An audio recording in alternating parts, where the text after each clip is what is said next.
I don't know about you, but that was a pretty darn good Sunday of football. Best one I've seen in a while. Of course, Vikings, holy crap. That was interesting. But again, at this very moment, with the recording time, they're the only undefeated team. Well, technically, we'll see. They're the only 5-0 team in the league. Obviously, outside of that, though, I mean, you saw that game. That was the Ravens-Bengals game. That's probably the game of the year. And hey, there's no winless teams in the league anymore. Let's go, though. Week 5. Here's the play of the day.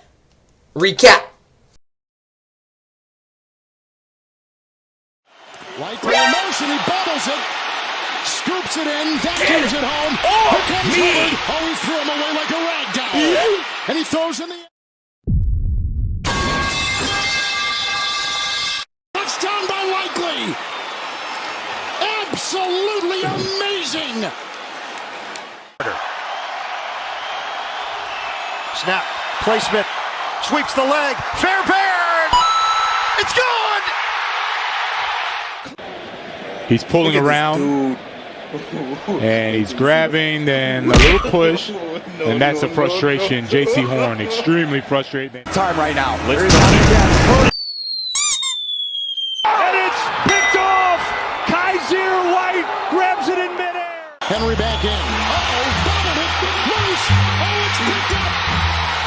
It's picked up on the play by Pratt. Nope, he missed it. Wide left. The Ravens have won 3 consecutive games. And they do it on the road.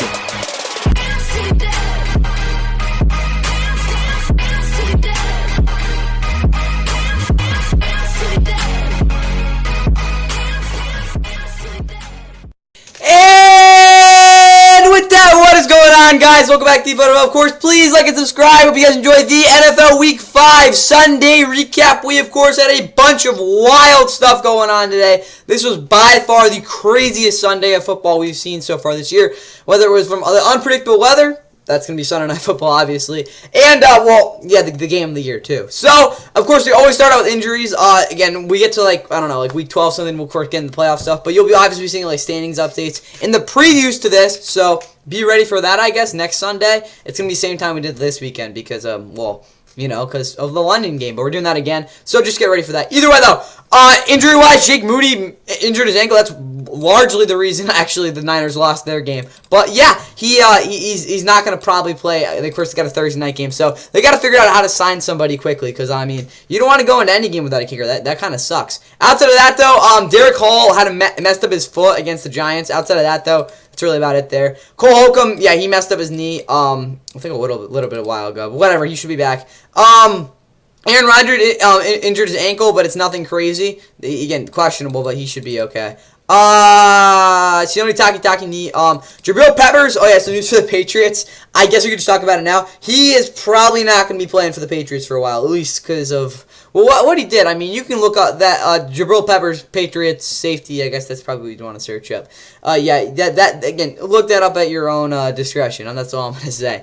Either way, Aaron Jones injured his hip against the Jets. Outside of that, though, the Dolphins again are just injured. Devon Achane got concussed. He's questionable for Week 7 because, of course, they do have a bye week. Rams, maybe that would be nice if we get Tyler Higbee back. Of course, Cooper Kupp did not play either. Nico Collins injured his hamstring. He left pretty early after he, of course, you'll see his touchdown. Outside of that, though, Chuma Dogo, I hope he's back soon. Deron Bland won't be back for a little bit. This is not true. He's not going to be back in Week 6. I'd be shocked. Again, we'll get later in the week. Brown injuries, J.O.K., of course, their only good play on the entire team. Or the entire game, of course, he's questionable there. Overall, Broncos is probably going to be their starting center. What is called edge rusher next week is questionable. Ethan Poke at the center injured his knee. David Njoku knee is questionable for next week. Panthers, nothing crazy. Jay Khan injured his shoulder. Nothing coming up here for the Cardinals. All right, and injuries from today. Keep looking at some of these. Kalijah Kancey, calf, of course, did not play last week. I'll keep an update there. Same thing with Antoine Winfield Jr. You keep going up. Again, you look at, Malik Neighbors, of course, she did not play with the concussion. Again, he's probably going to clear protocol. I don't know for sure. Yeah, I would be surprised, guys, if Jabril Peppers said. That's probably as far as we'll go with that one. Raiders, no, anything crazy. Cooper Kupp, I hope he's back by then. Maybe not though. Any like big injuries? Ryan Kelly, I know he really messed up his neck. That was a couple weeks ago though. Yeah, Martian Newland tore his meniscus. That really sucks. They're so banged up. I gotta say, that Cowboys defense, I was shocked with how well they played. They're in really big trouble there. Dax Hill tore his ACL. So, yeah, that's not good. He's one of your best defensive players. Of course, you're starting boundary corner again. They probably put him in a rough spot there. Taylor Moen, again, he has been out for a little bit. He's out for week 6, expected to return week 7, of course, with the triceps injury. Bills, nothing much at all, and that's really all I got for you guys. Oh, yeah, I think Will Hernandez towards ACL too. So yeah, Cardinals fans, you're probably going to be out without Will Hernandez for a while. But with all that said, that is all I got for the Week 5 NFL injury update. Again, hope you guys again got some good information out of that. And with that said, let's get to our first game. Obviously, the first international game. No, the Packers played in it. What am I talking about it? Either way, Packers former quarterback Aaron Rodgers goes on the road. The Vikings did too. Either way, here's the London game. Welcome to London, England. For the first of 3 games, the London series is officially... What's up? Darnold rolling to his right. He's sacked. Coleman. Will McDonald, the 4th. Fumble. Ty Chandler can't get it. Williams picks it up. Quincy Williams on the spot. Throw. Intercepted. Van Ginkel. Down the sideline. It's on offense.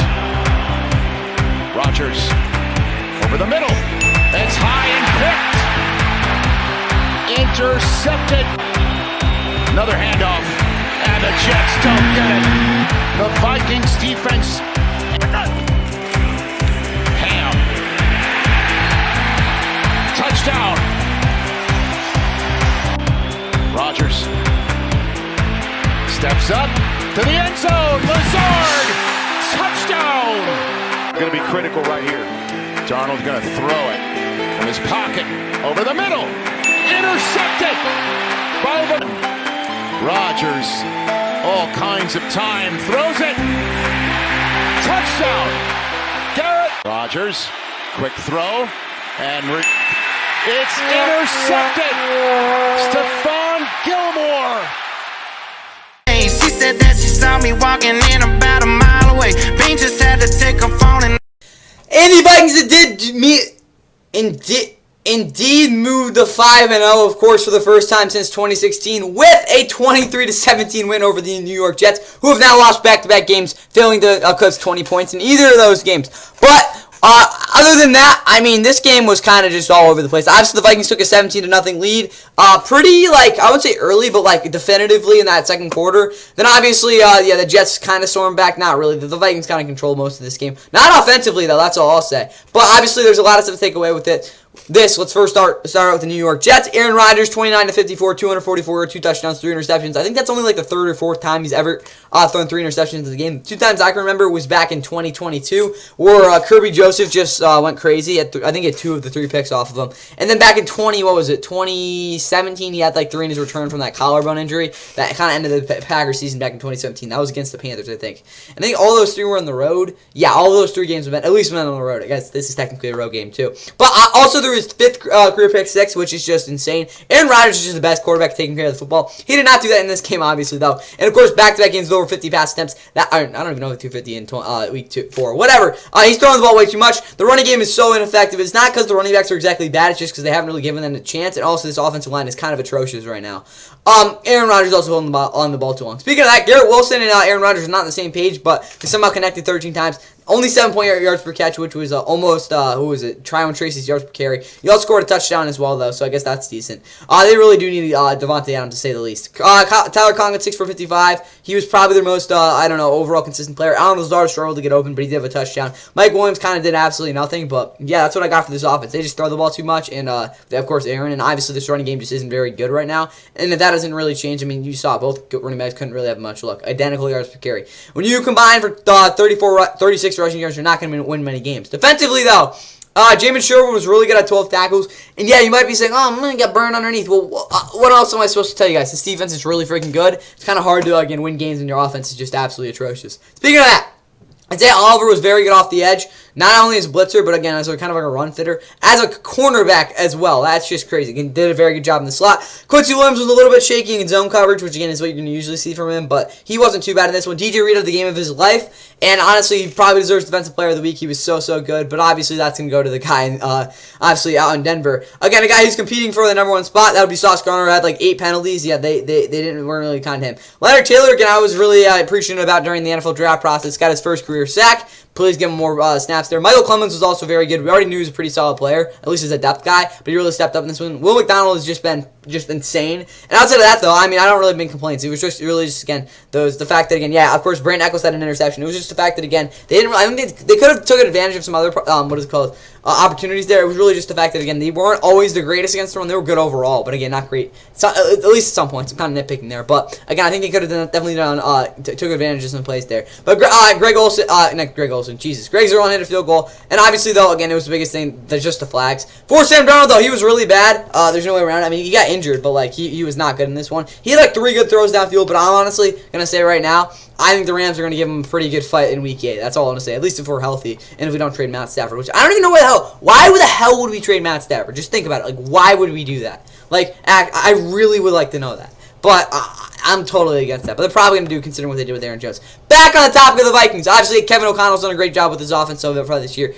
Probably the worst game they played so far, though. Running game was terrible. Aaron Jones got injured, though. That's why I'm kind of going to excuse that, as well as most of Sam Darnold's performance. But he still wasn't very good. C.J. Ham obviously had a touchdown as well. Receiving-wise, Justin Jefferson got completely locked up. Outside of that, though, I mean, nothing really happened. Defensively, Harrison Smith, 6 tackles and a sack, was all over the place. Stephon Gilmore, obviously, the game-clinching interception. He's used to making clutch plays like that. That's why he keeps going on NFL teams, even if he's like 34-year-old corner, which is ridiculous. But yeah, I'm Bates Jr. 4 tackles and a sack, very good blitzer. Cam Bynum, also the other interceptions. This defense was suffocating. Really no complaints about them all. They were great. Will Reichard also, shout out to him, 3 field goals. Team stats, though. Vikings had 253 yards to the Jets 254. Basically right up the middle. The biggest difference, though, is going to, was the 3 turnovers, of course, for the Jets. And also the fact that, again, they just weren't really good. That's probably the best way I can put it, guys. They obviously had an opportunity to win this, but, again, that last drive, Stephon Gilmore game-clinching interception. It's kind of how it went for them. They will be hosting the Bills next week on Monday Night Football. Get your crap together, because they're a little bit pissed off. Vikings on the other side, I mean, you got a bye week, and then you got to go play in the Lions, so get ready for that game, too. Again, the Vikings' next 2 games are really going to be tough for them. Obviously, well, the Rams game shouldn't be, but I think it'll be. That's all I got there. Of course, Vikings going to their bye before they have the Lions in Week 7. That'll probably be in front of the whole country. Bills have a little break, I guess, Monday Night Football. That's all I got for you guys, and now let's get to the game of the year. From Cincinnati, CBS Sports presents the National Football League. Today, it's the Baltimore Ravens and the Cincinnati Bengals. Cleveland is in as an extra. Oh, he slipped. Then he sledgehammers his way across in a touchdown. Burrow. Caught, touchdown, T. Higgins. Now Humphrey was in the vicinity, 3rd and 5. Hill the block, the blitz is on from Stone. The throw, Bateman, 10, 5. You can put him in for a touchdown. Derrick Henry. Oh, he's touched. Coming through, Sam Hubbard. It's a safety. 10. Lost the back, Karras the snap. Lost the block. Burrow going deep. He's got him. Touchdown. Baltimore's D, 3rd and 10. Brown holds him up. Yusuvash.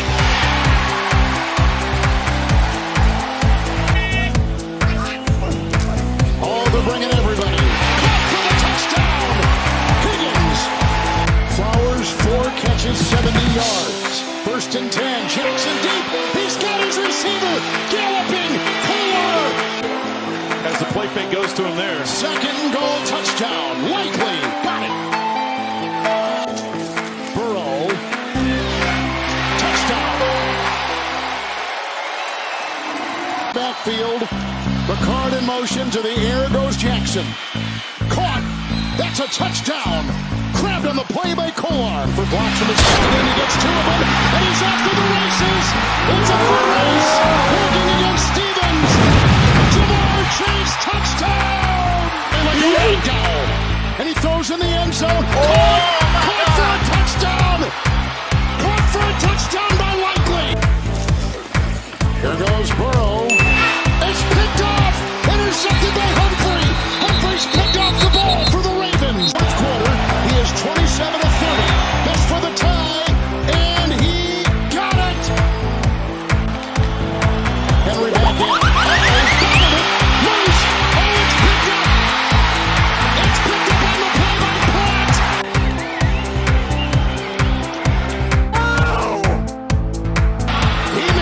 It's a 1st and 10. Here comes Henry. Record a block. Here he goes. Rocketing down the sideline. Breaks a tackle.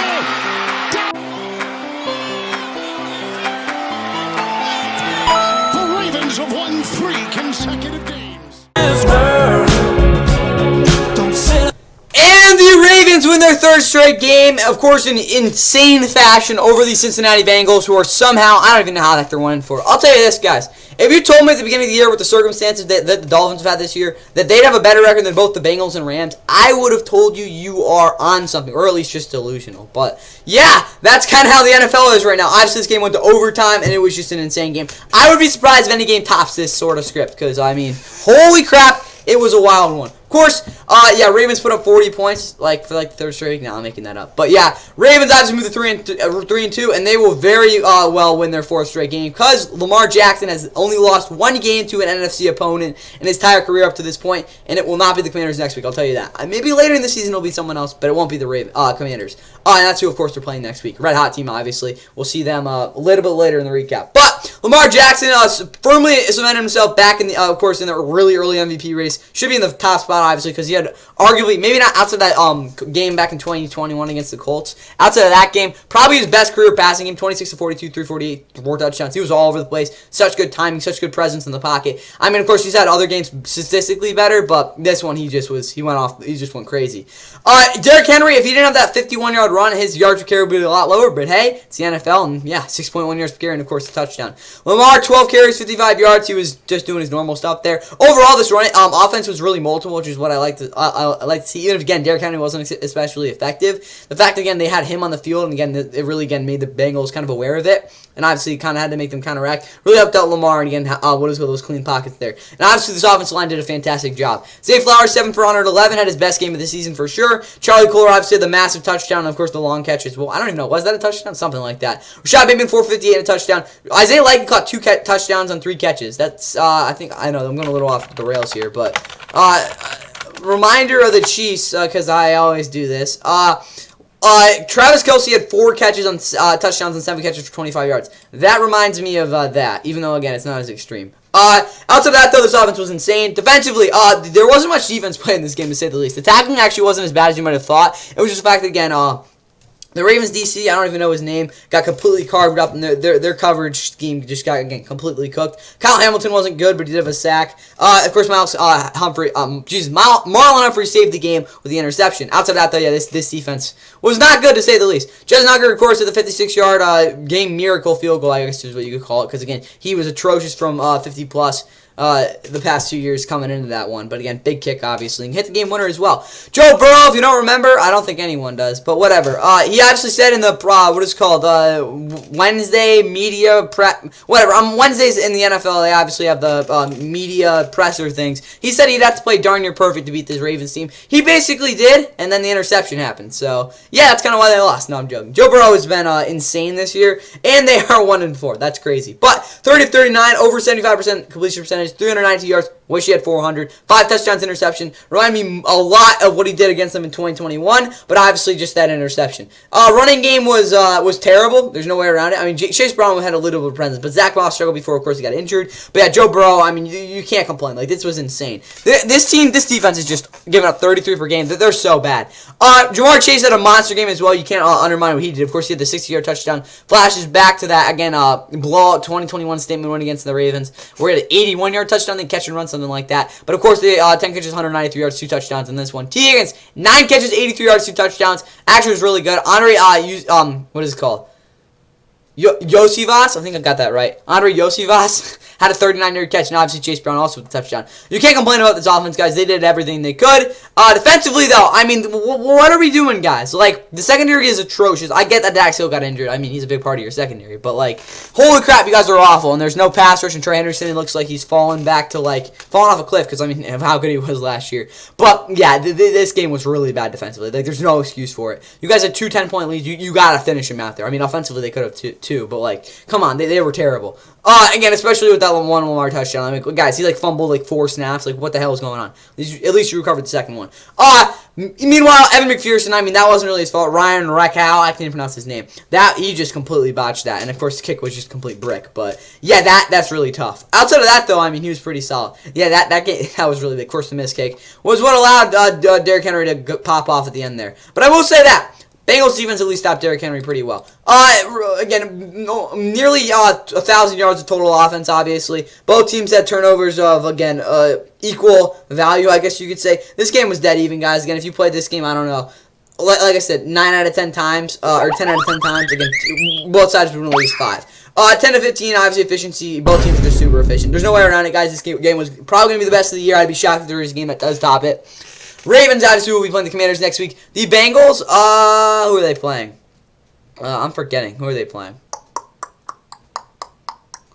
Do they have a bye week? I don't think they do. How am I just like, they're going to MetLife, so to play the Giants. That game will be interesting. But that's all I got for you guys for the game of the year. Now let's get to a game that might even be just as good. No, it wasn't. But it was still really good. Oh, yeah, here's Joe Flacco doing more Joe Flacco things. Everbank Stadium, Jacksonville, Florida. It's the site of a Week 5 tilt in the AFC South. Wouldn't be surprised to see Flacco put it in the air. Flacco fakes the give, throws to the end zone. It is caught. Pittman. Anderson sensing how big an early moment this is for the Jags. Goes for it on 4th and 2. Sidearm delivery, batted down. But Ken Lawrence get them into the end zone. Put some air under it. Far side, he's got Thomas wide open. Thomas. Touchdown. Lawrence protected it well, slings it and completes. Davis. And then the football came out.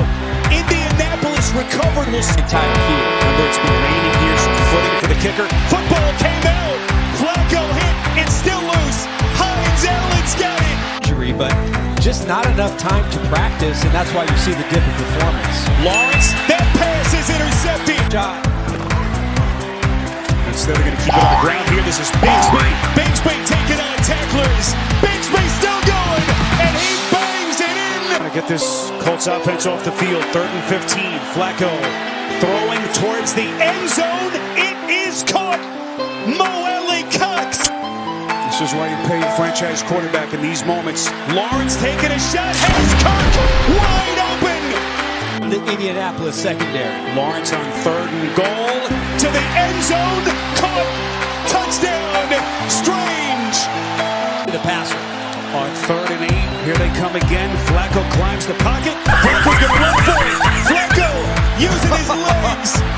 Joe Flacco.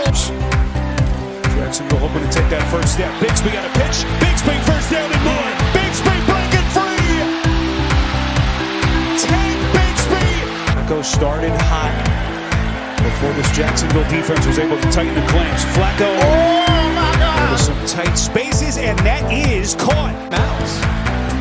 Flacco taking a shot toward the end zone. He's got Pierce. Touchdown. Long setback is Sermon. Sermon in. Finish and make the play.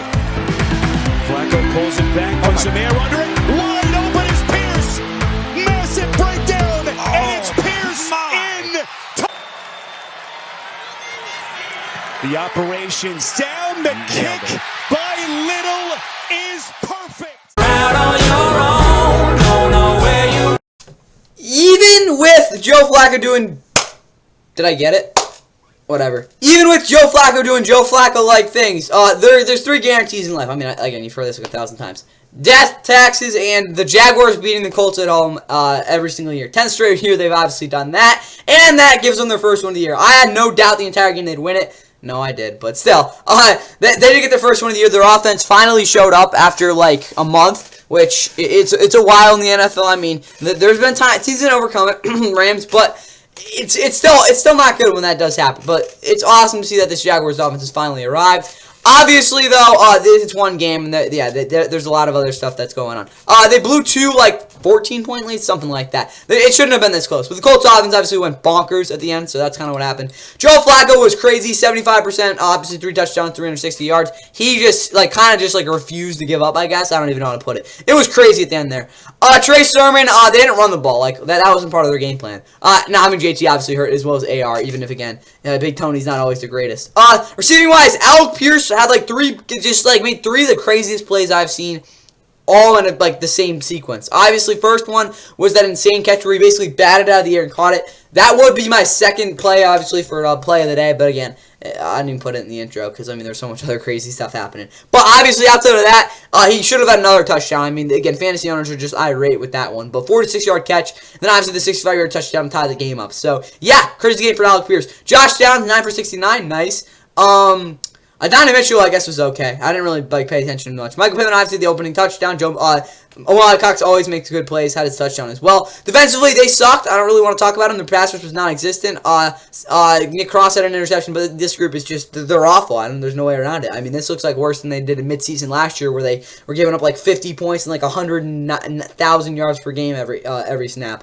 But outside of that, they're just kind of soft. Jalen Jones is the only guy that I think is anything good. Lacy Lafley really struggled as well. Grover Stewart was at least okay, though. Outside of that, though, for the Jaguars, Trevor Lawrence finally looked pretty good again, getting that massive contract. He had that bad interception, but it was kind of an arm punt. I'm like, well, whatever. But he was really good outside of that. Read the field very, very well. He had a lot of wide open receivers. There's no way around that. But still made a lot of good throws. 371 yards, 2 touchdowns, 28 of 34. I'm never going to complain about that. Tank Bigsby should be their number 1 back after this one. You saw it. 65-yard touchdown. He, broke 8 tackles on the other one. This guy just is running with, again, head of steam, and that is definitely not what Travis Etienne Jr. is doing right now, because, damn, Tank Bigsby, he's just a freaking tank. It's in his name. If you don't want, again, he played at Auburn. Not Auburn. He played at freaking Ole Miss, right? I don't even remember. Whatever. He was really good, and yeah, that's kind of why. Brian Thomas Jr., 5 for 122 and a touchdown, the longest catching touchdown, receiving touchdown, whatever. All the year, I think it was 85 yards. But yeah, crazy touchdown for him. That is what he was drafted so high to do. Brandon Strain also got a touchdown, and Christian Kirk, of course, had a 61-yard catch and run. Not really, more of a 61-yard beauty of a throw from Trevor Lawrence. No, he got himself open. Gabe Davis is yet to do anything in this offense, and offensively, Trayvon Walker finally showed up, 5 tackles and 3 sacks. He had 8 pressures. It was insane. Josh Hines-Allen got completely locked up, but he did have a sack, kind of a garbage sack, but still was pretty solid, obviously overall. Antonio Johnson had 11 tackles, very good run support. But outside of that, again, their entire secondary collapsed. Not having a guy like Tyson came out there and can go man-on-man in the slot, or wherever you need him, is kind of an issue with the defense right now. Donald Savage is just not a really starting caliber player, at least at this point. And Cam Little also with 3 field goals. With that said, though, for the team stats, both these teams had over 450 yards of offense, basically. Jags, obviously, I would be surprised they hit this total again this year, but they didn't control time possession because they had 2 pretty ugly, turnovers, but again, averaging 8.7 yards per play, and that explosiveness is just really hard to beat. Again, 50% third down efficiency for the Colts kind of went a long way as well. But with that said, the Colts will be playing I'm brain farting, ain't I? They're going to Tennessee next week, so that'll be interesting. Jags are, they're going to London for again, the annual Jags 2-week London things happen next week, so I think they're playing the Bears. But that's all I got here, and yeah, let's get to the Tank Bowl. A couple of quarterbacks, both originally from South Florida. Tyler Huntley leads the Dolphins up against Jacoby Brissett and the Patriots.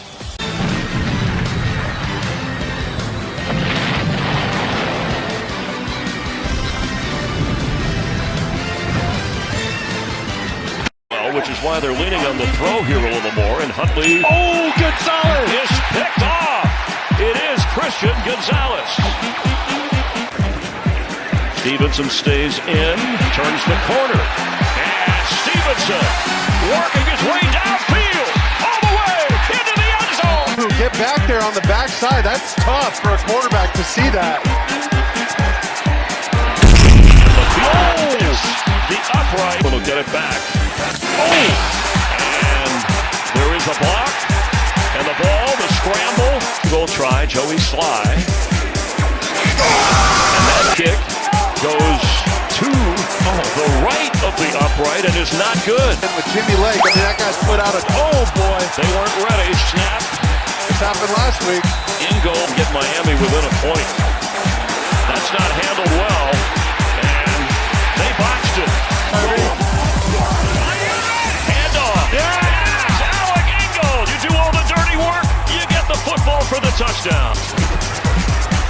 bounces off. We're set for the end zone. And incomplete with time. Fires down the field, and the catch is made. Hunter Henry inside the Dolphin 10. The clock running, and the clock. Let's take it slow. And in that tank bowl, the Dolphins, I don't even know what to say, guys. This game was so bad. We knew it was going to be low scoring, but like this was really bad. But anyway, they get their second win of the season. I don't know how they're 2-3, guys. This is such an atrocious football team. I mean, again, if they have 2, they're probably a much more competitive team. But like, holy crap, they're terrible. They absolutely don't have Jalen Phillips, who again is their best defensive player at this moment, and that kind of like hurt them. I don't really know, guys. I don't really care about this game, but they did win 15-10, survive. Patriots lose their 4th straight, and their offense continues to show they're allergic to scoring points. Tyler Huntley threw the football, and that's something he didn't do last week. I mean, he threw that one bomb, but like, he was a man, bro. He threw it downfield. Like, he actually was pretty solid overall. I mean, again, so it gets secondary, that kind of sucked, but yeah, still awesome. 194 yards. The interception wasn't great, but like, that was in the early part of the game. So again, recency bias, he played really well. Jalen Wright had a couple explosive runs. Raheem Mostert had a couple explosive runs. Devon Achane got injured. That's really why Jalen Wright came in. But yeah, they had a really good running game, which honestly they could build off of for sure. So maybe they form an identity, but realistically, that was just one game against a bad defense. Allen Gold had a touchdown as well. Tyreek Hill, I mean, he got open like every single play, but again, Tyler Huntley can get him the ball so much. Again, 69, nice. Johnny Smith, 5 for 62. And Jalen Waddle didn't really get to Waddle, but he did some stuff. All right, defensively, Marcus May, you can tell that this defense is just not very good when they get 9 tackles as your leading guy by a guy who's just not really supposed to be doing that. Jalen Ramsey was up and down, to say the least. Javon Holland was pretty solid, though. Jordan Brooks did a very good job in terms of containing, which is something he never really does. Emmanuel Ogbah had the really only good sack. Zach Sealer, again, he'll do his stuff, but like, that was an okay sack, I guess. David Long Jr., he was just kind of out there. He got like two of his tackles, he just kind of touched the guy, not really like doing anything more than that. Deshaun Hand, I'm still shocked, is in the league, and Chop Robinson had 3 tackles. Jason Sanders obviously bricked the 1 field goal, but I mean, that's just tank bowl type stuff. Again, Tyler Huntley also missing that 1 snap is pretty funny too. For the Patriots, though, Jacoby Brissett, I mean, guys, Drake May is learning so much by watching this like pristine veteran quarterback just throwing for 160 yards every week. What the hell are they doing, guys? Like, actually, I thought Ramondre Stevenson was benched, but he did have a nice 33-yard touchdown. Yeah, no one exists here. Kendrick Bourne's back though, which is pretty cool. Not in full capacity though. He only had like 30% of the snaps. Defensively, Del Pettis. I mean, guys, you'll see with the game in a couple minutes, but names just keep getting better in the NFL. Jalen Hawkins, I thought he was on the Falcons, but I guess not. Christian Gonzalez, yeah, he was really the only guy doing anything. Outside of that, though, I mean, they had some decent stunts, but again, Gerard Baylor doesn't know what the hell he's doing. Joey Sly also missed a field goal, obviously. And for the team stats, I mean, you don't really want to look at this, but the Dolphins did at least have some yards of offense. Obviously controlled the clock pretty well, but those 2 turnovers were really what kept this game somewhat close. They obviously ran 20 more plays, and yeah, the efficiency didn't really affect it much, though. All right. Dolphins, they're playing, no, they're on a bye week, so, yeah, they gotta figure some stuff out. Patriots, they're going to, I don't even know where they're playing. They're going to London in 2 weeks, I know that, but, I think they are, they're hosting the Texans. That'll be a funny one if they actually win that one. But yeah, probably falling to 1-5, 5th straight loss. But yeah, so all I got for the Tank Bowl, guys. Let's get to, I don't really want to talk about this next one, but hey, Gene Daniels is doing his thing at least. He is the most accurate quarterback through 4 games in NFL history. Jaden Daniels and the Commanders. Man coverage all day. Look at that direction. Here comes pressure again. 2 Browns ran into each other. Daniels uncorks a deep shot. It's McLaurin. 3rd and goal for Washington. Daniels, and it's intercepted right near the goal line. He looks okay. He's been playing as they will give it to him. He breaks out of the tackle from dumping and scores. Oh, this Jim Schwartz defense. Eckler on the run with a big crease. Eckler changing direction. Austin Eckler. Beater in the passing game. On 4th down. Free runner, Owusu Koramoah missed him. And Daniels has the 1st down and more. On the ground again. It's an easy 6. Designed running back. He's doing it on his own. He'll launch this time. Down the sideline, Brown!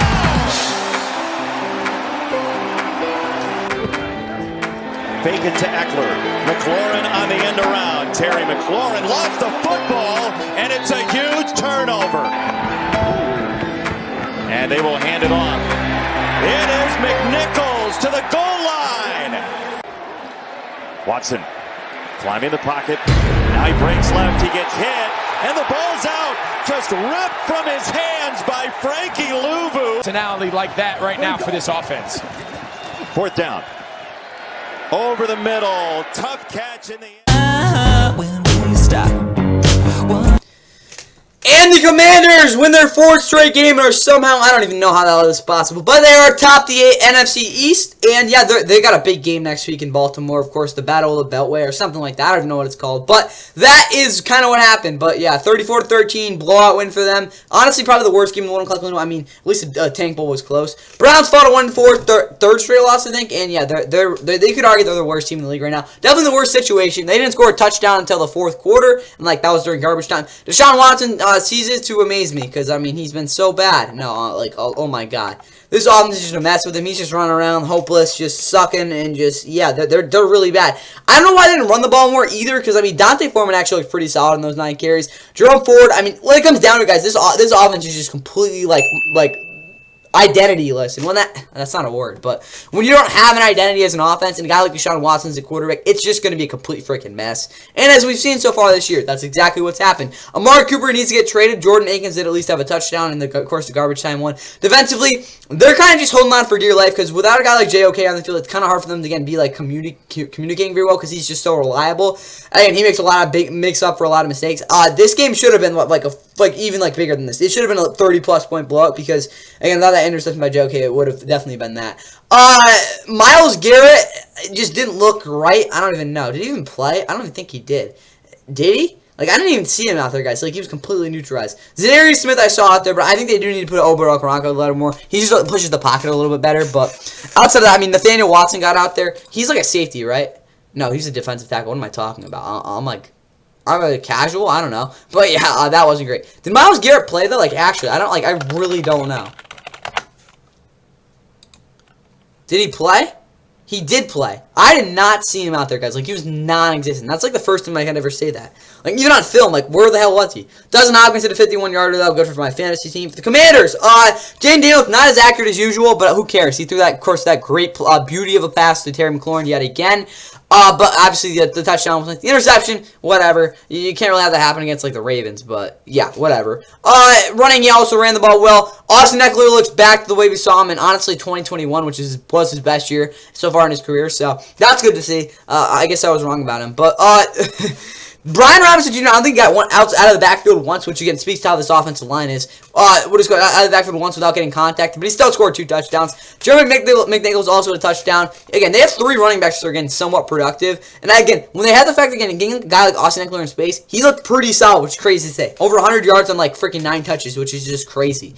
Diamond Brown also caught a touchdown as well on 57 receiving yards. Obviously caught that other bomb. No one's really doing too much as a receiver overall. But I mean, you saw that touchdown. That's just the beauty of a pass, guys. Like they're really cooking on offense. Defensively, still don't know if they're good or not, but they had the best game I've seen from them at least 2, honestly, probably 2, let's say like since 2022, because that game against the Eagles was kind of a masterpiece. But outside of that, they've been really, really good. Of course, 2.5 sacks off a blitz from Frankie Louvu. You might even want to put him off the edge sometimes because he does that explosiveness. Mike Sanders still is really stepping up there, kind of doing like the opposite of what you thought Amanda Forbes should have done last year, but obviously that didn't materialize. John Allen had his best game of the year so far, a sack, as well as Bobby Wagner having 1.5. Yeah, this defense just overall was just really fun to watch, honestly, which again is crazy to say considering how bad they've been over the last year and probably change, obviously. But the Commanders obviously had a lot more yardage, outgained them by over 100, doubled their what is called explosiveness, basically. The 2 turnovers, well, honestly, that's kind of shocking they lost the turnover battle. But with all that said, I mean, the Browns are just completely lost, guys, and Commanders are just really rolling right now. It's kind of what you saw in this one. So, unless the Browns can pull something together next week, I don't even know who they're playing. Who are the Browns playing? They're playing the... Oh, they're going to Philly. That's going to be rough. Commanders! Again, we already talked about they're playing Baltimore. But that's all I got here, guys. Let's get to a blowout. Another one, I guess. We welcome you to Soldier Field in Chicago. Caleb Williams and the Bears getting set to take on Andy Dalton. So a new set of downs for Andy Dalton and the Panthers. Here's Hubbard up the middle, still going, inside the 20. Chuba Hubbard takes it all the way for a Carolina touchdown. 2nd down and 6, Williams play fake. Now throws wide open. It's DJ Moore, the former Carolina Panther. Goal. The give is to Johnson. He's in. Touchdown. With two backs. The inside handoff to Johnson. Ooh, I don't think he got it. Over the top, it's complete to Tremble. Bumble! Lost it. Bears recover. 4-2 for 1. Score at the end of the half. And then get the ball to start the third quarter. Here's Swift. Inside the 20. Still going. Swift. Kramer shifts. The handoff to Swift. And this time he's in. Second down and 8. Williams, Moore, end zone. He's got it. Touchdown. On second down, Dalton steps up, fires. You talked about them looking to take some shots, and this one is intercepted by Byard. Second and 6. Dalton, complete. Hubbard, lost it. Ball is loose. Dexter. First and goal. It's Johnson, and he is in. Johnson's second touchdown today. Here we go. Young on fourth down. Wrapped up.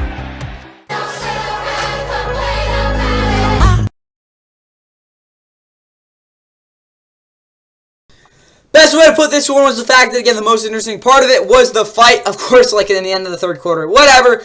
Worst team in the league gets blown out by a Bears squad that we really don't know how the hell actually like good they are, because I mean they've beaten back-to-back teams that are either beat to hell or just terrible. So not really learn too much about the Bears right now, but at least again they got their first like definitive win of the year. They will be heading to London next week against the Jaguar squad that will probably give them a good fight. So unless they're going to not want to get in a kitty fight, they're probably going to have to get ready for like an actual fight, like against an actual cat. Either way, though, the Panthers obviously fall to 1-4, back-to-back losses. They will be hosting the Falcons next week. That'll be a funny trap loss. What is it called? Loss for the Falcons. They actually lost last year too. So hey, you never know. I think that game's in the late window too. So that's really weird. But hey, that's all I got there. Quick yap dash from me. And obviously, Andy Dalton was, he was out there, but again, he got benched because, again, it was a blowout. The interception was an arm punt, I get that, but outside of that, I mean, he was just completely ineffective. This offense, no one really got open to. That's all I got to say there. Drew Robert had a touchdown, get him more carries. I mean, if it wasn't a blowout, it would be fine. I would not be surprised if he has over 1,200 rushing yards this year. That's my prediction for him, unless he gets injured, obviously. Or the offense completely goes to crap again. Jalen Coker, or Cocker, I mean, again, anybody say it, again, we know what you mean. Or Jalen. I'm done with this, but man, he's got the best name in the league. Jalen Coker. I'm done with that. Jonathan Mingo had a couple catches, but yeah, this offense was just not good. Defensively, Trayvon Wallace. I do not know who this dude is. Like, please tell me. Like, actually, who is this dude? Kentucky? Yeah. Oh, no. He was the dude who got in trouble. Yeah. 15 tackles. Jason Horn got in a fight. That's about it, though. This defense, I think, did more off the field than they did on the field, like in a couple seconds. So, yeah, that's all I got to say for this defense. Eddie Pinheiro shanked a field goal, too. He doesn't really miss often, so that's kind of weird. Bears, Jaquil Williams, by far his best game of the season so far. Had over a 67% completion percentage, 3 yards, 2 touchdowns to boot, and running the ball. DeAndre Swift attempted to. I mean, just he hasn't been very efficient so far this year. At least 73 yards and touchdown. He did have a massive catch and run though. Of course, 47 yards on two touches there is pretty good. But yeah, Roshan Johnson had 2 touchdowns. Again, it kind of skewed yards per carry though. DJ Moore had his best game of the year, 5 for 105 and 2 touchdowns as well. Cole Kmet having 3 for 57. Defensively, Kevin Byard looked like the normal dude, 6 tackles and an interception. Again, the rangy type of guy he usually is. But again, having a young guy like Jaquan Brisker is really taking some pressure off of him. He's had his best year in a couple years, obviously, at this point. After that, though, props to the entire defense. Again, everyone played well, I guess. Kyrie Santos also did a field goal. I mean, not everybody, but overall, it was a very good collective effort. Team stats. Bears had over, they just had 424 yards of offense. That's what I got there.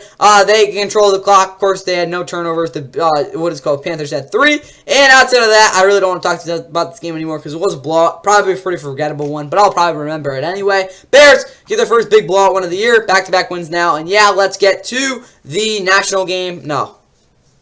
Texans. When we come back, we'll get things started with the opening kick next from Houston. Jackson had that hip drop tackle in week 2 against Chicago. Give Akers cuts to the outside for the touchdown. I am becoming more aware of where the camera is at all times. Deep shot. Stroud. Nico Collins is gone. Touchdown. Fourth down. Inches. Runs into a wall. Agunbalole. Denied. Run it with Cook. Trying to pound it in. He does. The push from behind secures the touchdown. Fourth down. They snap it. Allen throws it. It's on time. Catch and curl. Keon Coleman down the sideline all the way. Play of the drive. Play action. Stroud intercepted. He threw it right to Bernard. Rushes on. Allen waits and throws. He bounces it. Curtis Samuel, the intended target. Snap. Placement. Sweeps the leg. Fairbairn. It's gone. Clock City.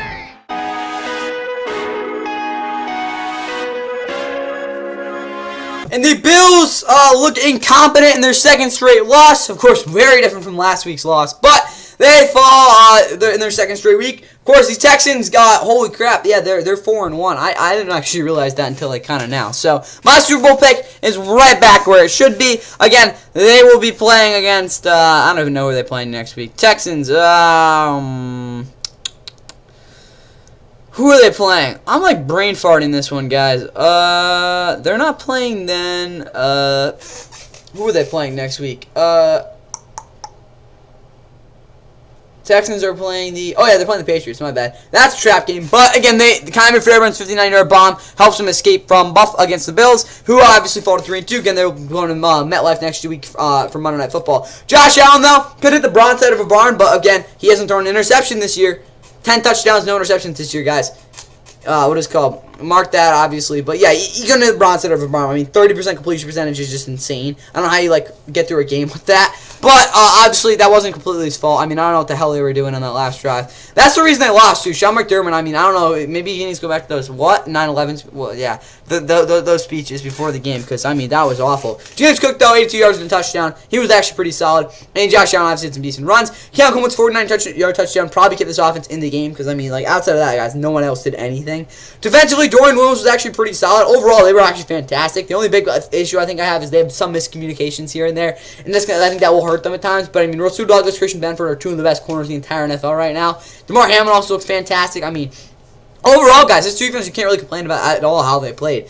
Tyler Bassett, 2 field goals as well. For the Texans, I don't really know what to talk about them because, honestly, I think they kind of fell apart in terms of offensively, at least, because they didn't score a touchdown off the first quarter, guys. Like, it wasn't really that good. And they, of course, needed Kyman Fairbairn to have like, one of his best games of his career to help them win this as well. TJ Stroud, I mean, he was good overall. I mean, the interception was kind of a killer, though. He also, I don't think, was as like comfortable over the middle or just didn't look as, like, again, precise as we're used to seeing. The running game wasn't really a factor after, like, the first quarter, to be honest with you. Cam Akers had a nice touchdown, again, untouched, though. Outside that, though, really nothing. Stephon Diggs didn't have his 3 touchdowns, but, I mean, again, it's because Nico Collins didn't play, guys. Again, after that 65-yard touchdown, he was, like, out the rest of the game, but probably still leading the league in receiving yards. But outside of that, guys, overall, though, like, they could have been better, to be honest with you guys. The O-line was kind of okay, and kind of a non-factor overall, though, because, again, they didn't really, like, suck. They weren't bad, though. Defensively, some miscommunication for sure. Again, like, rookies like Kalen Block, even Jalen Petrie just got completely out of their gap sometimes.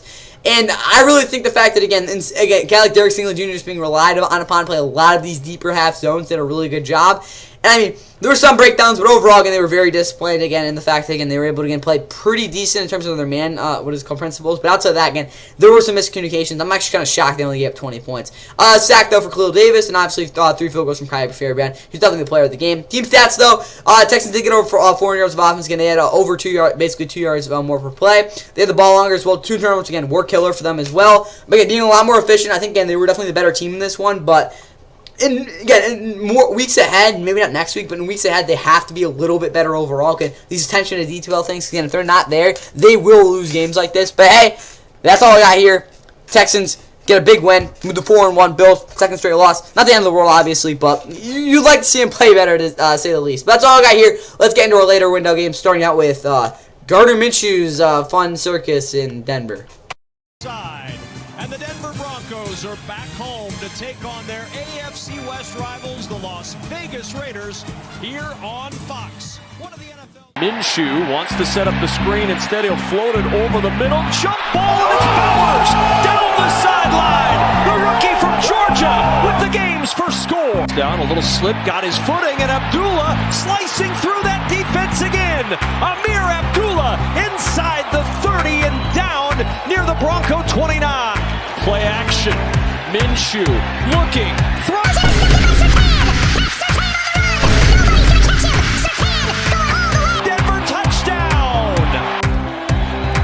To throw again, swings it out of the backfield, up the sideline, reaching for the pylon, touchdown Denver.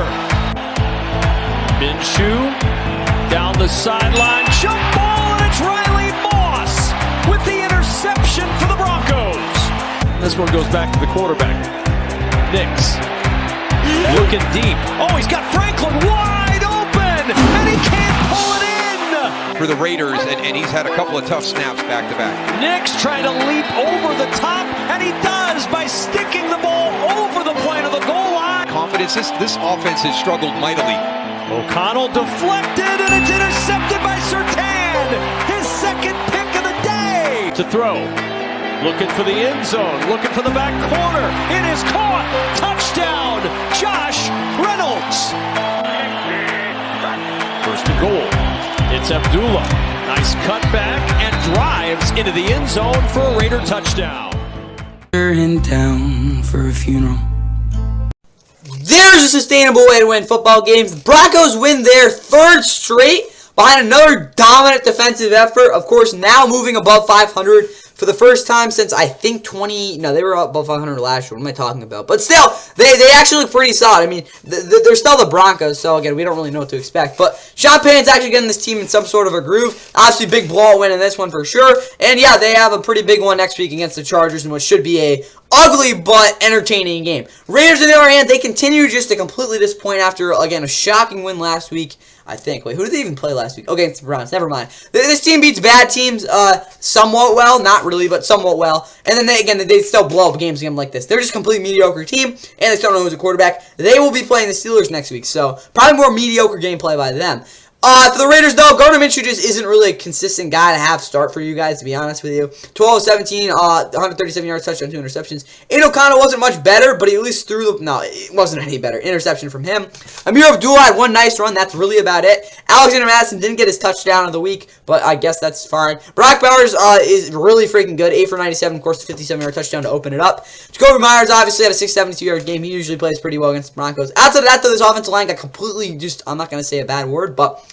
That's kind of, honestly, think of any word that would be, describe, like, really bad, and yeah, that's how this, O-line played. Defensively, though, Robert's plan actually wasn't too bad. The biggest issue is the fact that, again, in the secondary, really didn't pass guys off well. Jack Jones was kind of left on, like, an island sometimes, and a guy like Nate Hobbs and Slot didn't really pass off guys to him well at all, and he had to leave guys open underneath. So, that's really the biggest thing I saw from this defense. Outside of that, though, this really weren't as tough as you thought they would be. Max Crosby won a lot, which honestly I think it really kept them in the game at times. Christian Wilkins is also pretty solid. Honestly, you could argue his best game as a Raider so far. Outside of that, though, not really, again, the best game from this defense. Again, Daniel Carlson did it, a 40-yarder. For the Broncos, Bo Nix, by far his best game as a Bronco so far. He should have had 3 touchdowns, I'll tell you that right now, because, oh my God, where is he? Oh, Troy Franklin, bro. How do you drop that? Bo Nix, and Sean Payton got in like a big, like, a little bit of an argument on the sideline. Similar like the Russell, it wasn't as bad as the Russell Wilson thing, but yeah, Sean Payton wasn't too happy on some of those plays. But the running game was pretty effective overall. The biggest thing, though, I think, again, if Bo Nix is able to, again, be as poised in the pocket as he was this week, they might have a shot at doing some stuff. But again, a lot of underneath screen passes, but actually downfield, he made some big throws there. I think like 5 completions over 20 air yards was actually pretty good. Josh Reynolds obviously with the touchdown. Well, I don't think Pat Surtain was the best defensive player in the AFC this week. He obviously deserves it. He had a 100-yard pick 6 and another interception too. Don't throw him the football. That's the best way I can put it. Again, I don't think what is it called? Gardner Minshew got the memo. But Riley Moss, I think that's the first time since 2008 a cornerback has a pick. Again, you could talk about Troy Apke having one. Again, any Commanders fan would know about him. He was basically he was a safety. He was not a corner. He had a pick back in 2019. But I think Riley Moss is the last true white cornerback to have an interception. So that's great. He had an interception, obviously 4 tackles as well. Really nice one. Jake London continues to be a very, very, very, very, very big playmaker in this defense. Obviously, Zach Allen had 7 tackles and a sack. Pretty solid overall. And they got some other guys doing some stuff. Well, let's busted 2 field goals, 51-yard drives, being the long one there as well. So yeah, good game from this Broncos defense as always. Outside of that though, 3 picks again, 3 turnovers by the Raiders overall kind of killed them. Outside of that, though, they actually move the ball pretty consistently, which is something to grow on, I guess. They're actually pretty efficient as well on 3rd down. But it doesn't really do anything when, again, you give them, like, 30 points. So, yeah, that's really all I got for you guys this one. Yeah, Broncos, big win for them. And maybe they can continue to play well. Probably not, but hey, you never know. Now let's get to a game that just, like, I don't even know what to think about this one. Like, it's crazy. You're here in Santa Clara for a little NFC rivalry with the Arizona Cardinals here to take on the San Francisco 49ers. And we say welcome to the broadcast. Pistol formation here. It is Murray on the side. Oh, Kyler Murray! Turn on the afterburners. He's gone. Throw again. Taps throwing deep. Has a man far side. It is caught out there. And a nice catch it is by Ayuk. Good to see him still in bounds. Brandon Ayuk. Stop, and it's tough for that defense to get up there and stop that. 4 catches, 90 yards for Ayuk. This time Burrow over the middle. Caught for the touchdown. It's George Kittle. And it is blocked. Sends out there. Returns. No one in front. Lenore. Touch. Murray. Oh, it's picked off. Bosa's got it. Nick Bosa makes a move. The 3rd down, those are the plays you got to really buckle down on. Purdy, a lot of time. Already tipped in the air. It's intercepted. Cardinals get a huge. Murray. Looking to flow one up high. Oh! Comes down with it. He's got it for the touchdown. And here, 2nd and 1. Mason breaks the tackle. Oh, what a stiff arm. Jordan Mason running over people. Bigger than that. 1st and goal. Mason on the pitch. Does it get to the edge? And he is. Bubble the football. Oh, boy. Yes, again. Murray in deep trouble. Back penalty. Throwing it up for Harris. Oh, he's got it for 1st down. A back foot throw to the rookie, and they stay alive. Ryland drills it, and Arizona's in front. Feel like you're in a good position. A lot of time right now. Blitz coming. Purdy, Jeff, floating up there, and it's picked off. Kaiser White grabs it in midair. Beautiful. I think I heard you coming. Tom Brady acted like a little kid opening Christmas presents, I guess, as the Cardinals stunned the Niners with a 13-point comeback in the 4th quarter, on their way to a 2-3 record, I guess. That's better than they were last year. I don't know. I think they were that record like 2 years ago. But nonetheless, they obviously have a 2-0 record in the division. They haven't beat anyone or even like kind of been competitive against anyone outside of the division. But no, they haven't. But like you get the point. They're kind of an inconsistent team to say the least. They will be playing the Packers in Green Bay next week. So without them playing, you never really know how that game will go. Niners fall at 2-3. They're a really shaky team right now. I don't really know what to think about them, to be honest with you guys. I just don't think they're getting with that guy like stability, like a guy like CMC. They're just not really playing well at all. This is absolutely a game they should have won though. I mean, it was crazy how this one ended, obviously. Kyler through the air was all over the place, to be honest with you guys. I mean, he had some decent throws downfield, but again, you saw that throw of Marvin Harrison Jr. was just crazy. He had the interception was not good. Also, it was again not throwing the ball over the middle really at all. But again, it worked, I guess. Yeah. He actually did a 50-yard rushing touchdown as well. Yeah, James Conner was also pretty efficient. Again, they should have got the ball on Amari DiMarcano, I think, a little bit, but hey, that's not my job to do. Michael Wilson had 5 for 78. Marvin Harrison Jr. again had that one big play. He got blanked into the entire game. After that, though, I mean, yeah, touchdown from Elijah Higgins, but outside that, again, no one really stepped up offensively. I will say Trey McBride obviously had a pretty solid game, though. Defensively, Budda Baker was a really big instrumental part in the run defense. He had 12 tackles, obviously. I think they forced like 3 turnovers. Yeah. Kaiser White actually with the game-clinching interception. Mac Wilson, again, had a really nice one as well. But the biggest thing I think I saw from this defense was that, again, a guy like Naquan Jones stepped up in the interior and again did do a good job penetrating. Sean Murphy-Bunting, why is that your name, bro? Had 3 tackles at least. But overall, defensively, they looked really aggressive and a lot better than what we saw the last 2 weeks. John Allen also broke the field goal, but Matt Prater's injured, so that's kind of what we got getting enough to roll with there. Brock Purdy, worst game of the season so far. First interception, I kind of couldn't live with. The second one, he got completely blown up. The offensive line really struggled with pass pro in terms of like passing off guys, and you can definitely see that overall in this one. Outside that, though, Jordan Mason, 14 for 89. He was pretty efficient overall. Some bigger runs kind of helped him out there, but whatever. Brandon Ayuk had his best game of the year by far, 8 for 147. George Kittle also caught a touchdown. Deebo Samuel got completely taken out of the game. I think literally 2. Juwan Jennings kind of disappeared too. No one really did anything outside of Brandon Ayuk, to be honest with you guys. It was kind of sad, but like, yeah, it's going to happen to your offensive line can't really block. Defensively, best thing I can really talk about is the fact that, again, I think when it came down to it, they really weren't fitting runs consistently enough, and I think with confidence to really, like, be able to consistently stop the run. Malik Mustafa was pretty good, though, in his first, like, real, like, action in the NFL. After that, though, Leonard Floyd had a sack. Nick Bosa, of course, did the interception. And overall, again, Diamond Lenore with, of course, the block punt touchdown thing. And the overall, just kind of an inconsistent game, too, so... again, outside again that final drive, I really don't think they had the worst game in the world. But again, it was just again some like explosive plays here and there. Not too worried about this defense, but offensively they got some stuff to work on. Obviously, after a pretty bad week, they will be playing the. I want to be definitive on this one. Oh, they're playing in Seattle. That'll be an interesting one. Obviously, speaking of teams that should have won games, we'll get that one next. And the Cardinals, obviously, they're going to Green Bay. All right.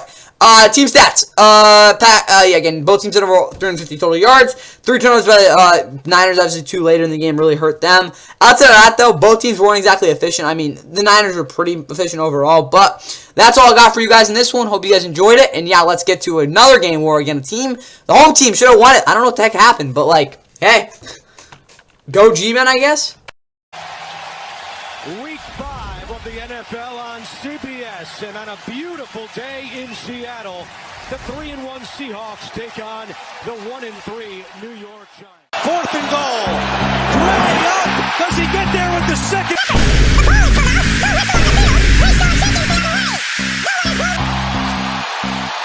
One of the adjustments is letting him run the ball more. Play fake. Jones looking the other way. Fires. He's got Robinson. And Robinson's in. Touchdown. Jones throwing on 1st down. Taking a deep shot. Looking for Slayton. And did he stay in bounds? He did.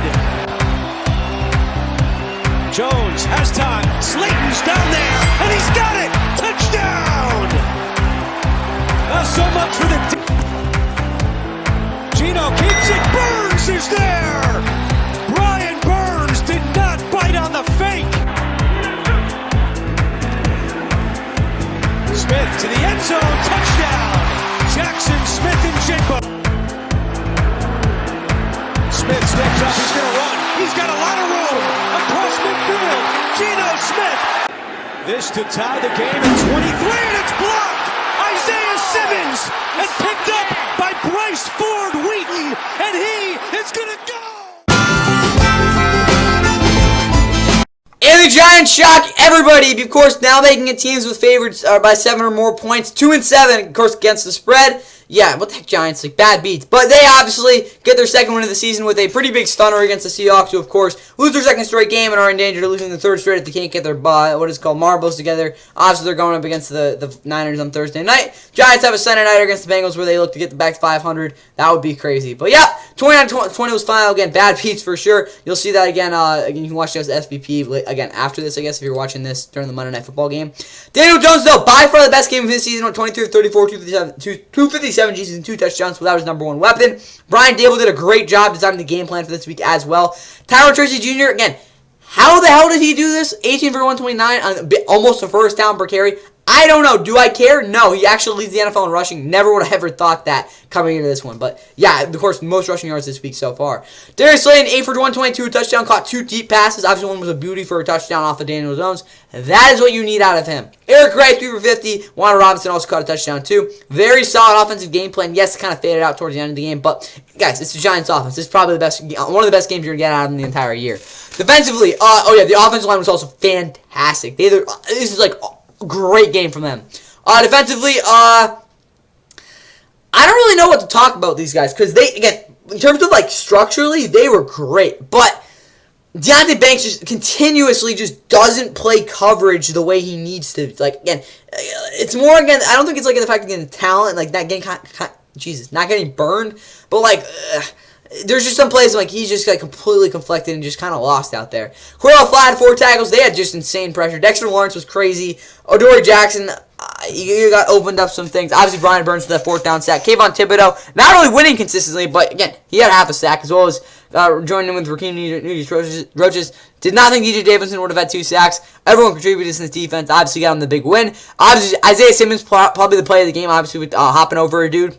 again, that's why Shay's why he was the 8th overall pick back in 2020, and obviously blocked that field goal again, sending the Giants to the win. Greg Joseph also was pretty crucial with those 3 field goals. On the other side for Seattle, Geno Smith was pretty consistent overall. I don't think he's as aggressive as I think I wanted him to be, but also no one really got open. Yeah, that's the best way I can put it. Tyler Lockett had I think 35, maybe 40-yard catch and run there, but outside of that, no one really did anything. DK for the second straight week really didn't do too much. I mean, he had a decent game last week, but it could have been better. Jason obviously caught the only offensive touchdown for them.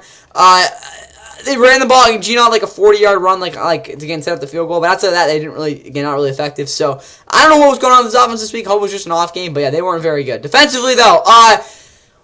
They're just not a great group. That's honestly what I kind of down to here, guys. Again, back-to-back just weeks where they just completely blow coverage. Just so undisciplined. Also, even then, like, they still weren't that good. They're so sloppy. And until they clean this type of stuff up, some of the stuff just isn't flexible in my opinion. Until they do fix that stuff up, they're just going to be a defense that, again, a lot of teams are going to be opportunistic against. Jason Myers also missed a field goal. But for the team stats, again, both teams had over 300 yards of offense. Again, the Giants had outgained it by a lot. They actually kind of dominated this game a little bit. Of course, dominated the clock and again had a lot more plays. So yeah, honestly, guys, the Giants. Honestly, my takeaway for the Giants is maybe they can play this type of football. Like they're actually a pretty they could be actually a decent team. They look like that against the Seahawks for sure. And that's all I got for you guys here. Let's home from the frozen tundra.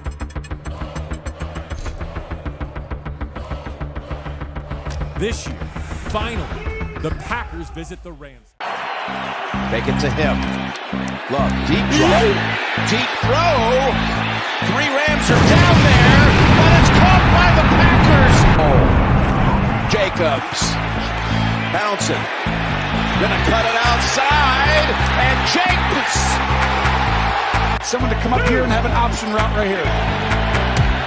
Big pass play, end zone, incomplete, and no flag. It's a 3rd and goal. It's Williams. He's in for the Rams touchdown. Coming after him, Young. Just heaves it. Somehow is caught for the touchdown on the pick 6. Stafford will try to challenge him here. Pass caught. What a leaping grab it is by the former Chief. And one cuts back and keeps moving back. This is you diagram right there. Ball's on the ground, though. Picked up by the Packers. Vision on the quarterback. Here's Love. Wide open. He's got Kraft. Tight ends running with stiff arm. Kraft's going the distance. 38 and a half. Down the field. Intercepted. And a 5th straight game. A little more push in the middle and on the outside. 2nd and goal. It's to Kraft. Kraft fighting for it. Did he get in? They're going to mark it. Yard away. 3.5 remaining. I would actually play action this one. Yep. Throws it. Caught for the touchdown. Give the ball to the guy who can always get you a foot or an inch if you need it. Aaron Williams. He fought for it. Boy, they had him stopped. Take your shot. It's one-on-one everywhere. Pass incomplete, and no flag. Be proud what you think, baby. Your funeral. And in CBS's national window game, the Rams fall short for a 2nd straight week, losing their 2nd straight, of course, going into their bye week, falling to of course, in Sean McVay's 10-year worst 1-4 start. We'll get to them in a minute. I think the Packers are definitely the team we want to talk about more in this one, though. Of course, they moved to 3-2. Big bounce back win for them. Of course, 5-2 is a very real possibility. They will host the Cardinals and then the Texans the next 2 weeks. So, hey, they can definitely do it. For the Packers, though, Jordan Love, the pick, gave me flashbacks to when Kyler Murray did the same, literally the exact same thing against the what is called Rams in that wild card game back in 2021. But outside of that, I mean, he was awesome. 15 of 26, 224, 2 touchdowns. Of course, the bomb to Jaden Reed to open up that first touchdown, obviously, of the game. The running game really wasn't that great. I won't say Josh Jacobs was bad. This is definitely a game we're going to forget about for him. They have a nice touchdown on the first drive. Tucker Kraft caught 2 touchdowns. I think he had 66 receiving yards overall. Jaden Reed was pretty explosive. Outside of that, though, they had some big plays overall offensively, but again, it wasn't the greatest game by them overall. But again, pretty solid. Again, when you think about it, again, overall. But yeah, O-line, I guess they were okay. No, they really weren't. They got pushed back a lot, and I think the Rams did a really good job getting free rushers. So I mean, good job, Chris Shula, I guess. Defensively, though, Zay McKinney. Biggest thing, 5th straight week with an interception. I can't really tell you the last time that happened. Again, I think like the second player ever to have that happen, of course, on a new team as well. Carl Brooks had 1.5 sacks. I did not really know that. The pressure definitely ranked up towards the end of the game. Edgerton Cooper had a really nice sack. Of course, the rookie out of A&M, I think. Quay Walker was also pretty solid. Evan Williams, like a freaking beast. He's better than Javon Bullard right now. After that, though, I think the Rams did a pretty good job pass protecting, so I'm not going to really talk about anything else in that. Like, Preston Smith was kind of taken out of the game. Same with Rashawn Gary, but pretty good pressure towards the end of the game. The secondary did do a good job overall. Braden Everson only had to take 1 field goal, so that is a good thing in its own right. For the Rams, Matthew Stafford like 1 arm punt. Again, still throwing for a pretty good amount of yards. Same issues as always. Killer turnovers, killer drive-ending sacks. Again, I think the O-line did a good enough job in this one for Matt to actually make some plays. Yes, it is really, really freaking hard to move the football through the air with guys who just aren't. They're not Cooper Kupp and Puka Nacua. There's no way around it. Not only those guys actually block so well, like there's like again, you can't replace them. So Jordan Whittington, he was pretty serviceable overall. Tutu obviously kind of got like taken out of the game with some of those like over routes just not completely being covered. DeMarcus Robinson at least had a touchdown, though, obviously had a flipping catch. I would like to see him emerge a little bit more. Kobe Parkinson, though, was basically their only guy. They had 3, Tutu, Whittington, and Kobe Parkinson all had more than 10 targets. Again, it's just not going to win you many games. I think he could have ran the ball a little more with Conner, but overall he had a really good game. Obviously, I think he had like a 30-something yard run as well. Had a touchdown as well. The fumble really sucked, though. Again, that sack Matthew Stafford took 2. Those are 2 plays, so like, those are just points in the bag, guys. As well as that missed extra point, too. So the Rams could have at least scored 30 points in this one, honestly, again, when I look at it overall. But whatever. We go into our bye week. I'm not making any declarations about the Rams right now. That's all I'll say. Like, I'm not gonna like go anything crazy about it. I'm just saying, like, this is not a time to say the Rams season's over or they're obviously in a really rough spot. There's no way around it. Like, they're gonna have to do something. But look what they did last year. They haven't beat the Packers in like 6 years. I'm honestly gonna pick the Packers every time now because the Rams just can't beat them. So whatever. But yeah, not great here for the Rams, but nothing crazy just yet. All right. Defensively, Kobe Turner had 6 tackles and 2 sacks. That is the guy we got last year. Kobe Durant was really good. He's been really good this year. Akello and Darius Williams are still trying to figure things out. Again, that one big catch to bomb to who is it? What's his name? I don't even know. Jaden Reed. That kind of sucked, but outside of that, wasn't too bad. Jalen McCole. I don't know who this dude is. Like, he had a pick 6 though, so that's nice. I've really never heard of this guy, so that's cool. Josh Wallace, heard of. I think he played for Kentucky, right? Or is that Wallace on, no, he played for UMass. Never mind. I'll stop talking about him. Michigan, what the heck? But yeah, that's all I got there. And for the team stats, Rams had outgained them. They had the ball longer. Just those 2 freaking turnovers. Sacks-wise, yeah, I get they get more sacks. But again, they ran like 8 guys. They had a lot more opportunities. They were actually a lot better on 3rd down, too. I like to say that. Rams defense, they did good enough. Like, honestly, I'm not really mad about how they played. Yeah, the big plays suck, but like womp womp, I guess, for this defense. And obviously, yeah, they did a really good job of putting them in long situations on 3rd down. So outside of that, though, not too mad about this loss. Yes, we did lose, and that was a game we obviously probably really needed to win. But we didn't get blown out. We played pretty well overall. And, well, yeah, it's a tough loss. Like, what the heck? Pick yourself up, and, yeah, got a big bye week. Get healthy, and let's see what you can do after that. Packers, obviously, they're going to probably start to get rolling right now. That's all I'll say about them. Here's the last game. Here, of course, was Sunday Night Football. And, oh, yeah, it's going to be delayed a little bit because, I mean, that's what happened in the actual game. After waiting all day, we waited another hour and 25 minutes. But after the weather delay, the confluence of the 3 rivers welcomes you to Akron 6. Dag. Watch chances. Coming in. Jumps on it. Green 18, great. And the push from Frymouth leads Fields to the first Pittsburgh 4th down conversion of the 4. Dak a hand signal to CD. Got a clean pocket. Fires open. And there goes Jalen Tolbert. Pushed out of bounds by Minka Fitzpatrick. 2nd and 5. Prescott. End zone intercepted. Mistake there. Dante Jackson the pick. He's out of bounds. 2nd and 11 for Fields. He won't run. Caught by Hayward to the end zone. Pittsburgh touchdown. Oh, gets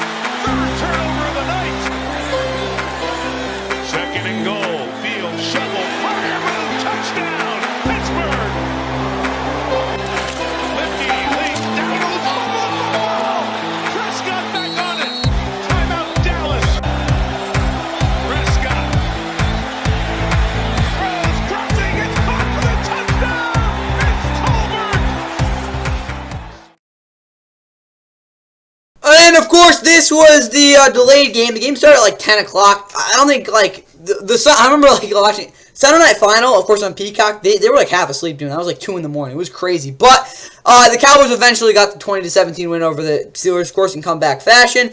This game was just complete mess for most of it, to be honest with you guys. It was really sloppy, as expected, though. Cowboys get back-to-back wins to get over 500, and now they're just game back with the Commanders for top of the what is called NFC East. They will be hosting the Lions in a big-time America's Game of the Week next week. Probably not going to win it, but hey, you never know. Steelers lose their second straight game, but they will probably bounce back on the road against the Raiders. You never know, but yeah, probably. All right, Dak. 3 turnovers, but he threw for 350 yards and kind of carried the offense, to be honest with you guys. 2 touchdowns as well, though. Obviously, the game-winning 4-yarder. 2, Jalen Tolbert really emerged in this one as a guy you can definitely depend on, which is honestly really good to see.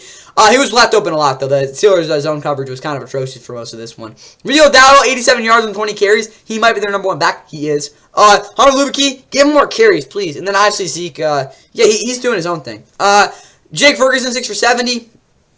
Yeah, normal Jake Ferguson stuff. Obviously, the tight end. CeeDee Lamb kind of sucked in fantasy-wise, but, like, at least he didn't get injured, I guess. Rigo Dowdle had a touchdown. Defensively, though, speaking of O-line, Terrence Steele is a problem in terms of pass pro. He's such a very good run blocker, but again, in terms of pass protection, yeah, Terrence Steele isn't great. At least he sustained blocks a little bit better this week, though, so at least that's something. Defensively, though, DeMarvin Overshown is a freaking missile. Linval Joseph had a sack. That's, like, the first time I think that's happened in, like, 5 years.